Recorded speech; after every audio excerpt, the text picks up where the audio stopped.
Amendment bill कोई चीज़ ही नहीं है। ये तो वक्फ वाला मामला जो है ये दूसरे तरह की चीज़ है। भाई मेरी चीज़ है, मैंने मेरे औलाद नहीं है, मैंने इसको वक्फ कर दिया ताकि मुझे पुण्य मिले, तो इसमें दूसरे को क्या लेना देना है। तो वक्फ अगर पर बिल ला रहे हैं तो धार्मिक न्यास बोर्ड पर भी लाइए।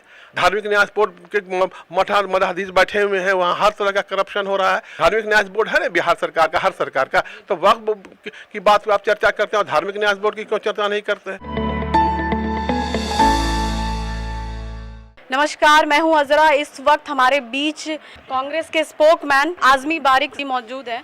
आइए उनसे पूछते हैं वक्फ अमेंडमेंट बिल को लेकर उनका क्या राय है, क्या सोच रहे हैं, क्या करना है आगे। देखिए, वक्फ अमेंडमेंट बिल पर इस वक्त पूरे हिंदुस्तान में चर्चा है, बल्कि पूरे दुनिया में जो लोग हिंदुस्तान से लोग हैं उन लोगों के बीच चर्चा है। ये बेवक्त की सहनाई है। अभी मुल्क के हालात ऐसे नहीं थे, मुल्क के सब तरह से मुल्क बर्बाद हो रहा है, मुल्क के सामान बिक रहे हैं, जीडीपी घट रहा है, गरीबी बढ़ रही है, भुखमरी है। इस वक्त इन सब चीज़ों पर ध्यान देना चाहिए था। न्यूसेंस करने के लिए वक्फ अमेंडमेंट बिल लाया ही गया है, ये ताकि जितने लोगों का ध्यान गरीबी से भुखमरी से हटे और जितना लॉ एंड ऑर्डर से हटे, जो देश के सब में बेच रहे हैं, रेल बेच रहे हैं, वेल बेच रहे हैं, एयरपोर्ट बेच रहे हैं, इन सब चीज़ों से हटाने के लिए ये अमेंडमेंट बिल लाया। ये अमेंडमेंट बिल कोई चीज़ ही नहीं है। ये तो वक्फ वाला मामला जो है ये दूसरे तरह की चीज़ है। भाई मेरी चीज़ है, मैंने मेरे औलाद नहीं है, मैंने इसको वक्फ कर दिया ताकि मुझे पुण्य मिले, तो इसमें दूसरे को क्या लेना देना है, दूसरे अननेसेसरी क्यों तो जानबूझ के वक्फ अमेंडमेंट बिल, कभी 3 तलाक, कभी मतलब इस तरह की जितनी इश्यूज़ हैं सबको ला करके उलझा के रखने के लिए कोशिश की जाए गई। और जिस देश की जनता उलझ के रह जाती है इन सब चीज़ों में, वो देश कभी तरक्की, उन्नति और प्रगति नहीं करता है। देश की उन्नति, तरक्की और प्रगति के लिए देश में शांति चाहिए। दिमाग अगर शांत है तो अच्छी बातें सोचने को मिलेंगी, लेकिन आज अच्छी बात सोचने का मौका कहाँ दिया जा रहा है,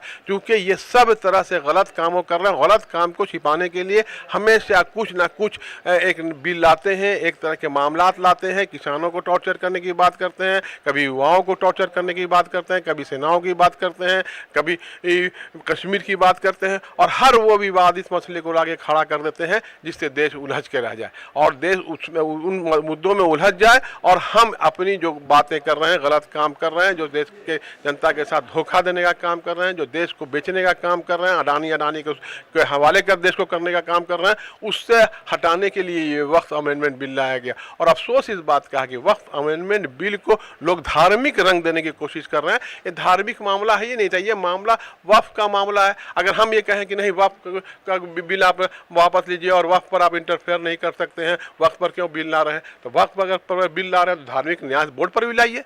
धार्मिक न्यास बोर्ड के मठाधीश बैठे हुए हैं, वहाँ हर तरह का करप्शन हो रहा है, तो जब वहाँ का बात कर, धार्मिक न्यास बोर्ड है ना बिहार सरकार का, हर सरकार का, तो वक्फ की बात को आप चर्चा करते हैं और धार्मिक न्यास बोर्ड की क्यों चर्चा नहीं करते हैं। अगर करना है तो धार्मिक न्यास बोर्ड के लिए भी उसी तरह का कानून लाइए जो वक्फ बोर्ड के लिए कानून लाना चाहते हैं। तो आज के दौर में ये सिर्फ उलझा के रखने के लिए इस तरह के बिल लाया जा रहा है, और हम आशा ही नहीं, पूर्ण विश्वास है कि ये वक्फ बिल सुबुद्धि दें जेडीयू वालों को, नीतीश कुमार को, कि भाई इसका सपोर्ट न करें। अगर नीतीश कुमार अपने राजनीतिक जीवन का कब्र खोद लेंगे अगर वो इस वक्त को पास कराने में उन्होंने सहयोग दिया तो। क्या लगता है कि बिल पास होने वाला है, और मतलब कि आप लोगों का क्या स्टैंड होगा जो बिल पास होने वाला है? हम लोग का क्लियर स्टैंड इसका विरोध का है, लेकिन हम ये कहते हैं कि जिस दिन बिल पास होने की संभावना लग रही है, अगर पास हो गया तो ये देश का नक्शा बदल जाएगा।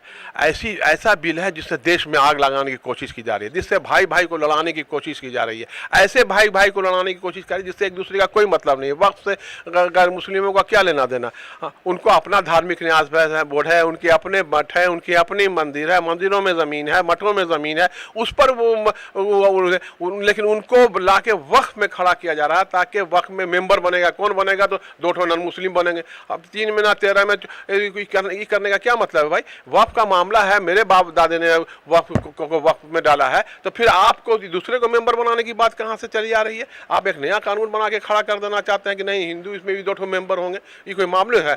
गया में कौन चीज़ का था मंदिर है उसमें कोई मुसलमान मेंबर नहीं हो सकता है।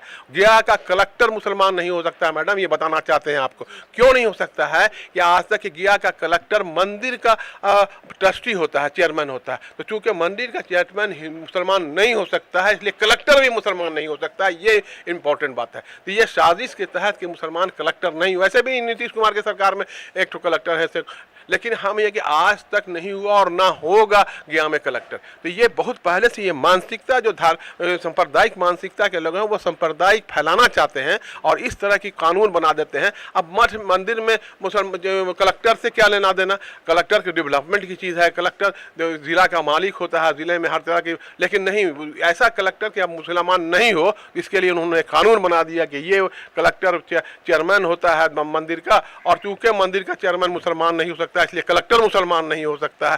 तो ये बड़ी बड़ी साजिशें हो रही हैं मुसलमान को। ये मुसलमान की जितनी कुर्बानियां रही हैं, जितने आबाद ने इनके अपने आप को बर्बाद करके देश को आज़ाद किया है, ऐसा लगता है कि इन लोगों ने कोई गलती कर दिया कि हम लोग देश आज़ाद करा के तो आज 2 नंबर के शहरी बनाने की कोशिश की जा रही है। जहाँ देखा जा रहा है हम पर जुल्म और सितम किए जा रहे हैं। ये जुल्म और सितम ज़्यादा दिन तक नहीं चलेगा। जब आग लगती है ना तो इसके साथ में दूसरे मकानात भी आते हैं और आज दूसरे मकानात आ रहे हैं। इसलिए मुझे आशा ही नहीं, पूर्ण विश्वास है कि अगर इस तरह की बातें होंगी तो आने वाले दिन में बहुत ही खतरनाक नतीजे इसके सामने आएंगे। जी बहुत बहुत धन्यवाद आपका।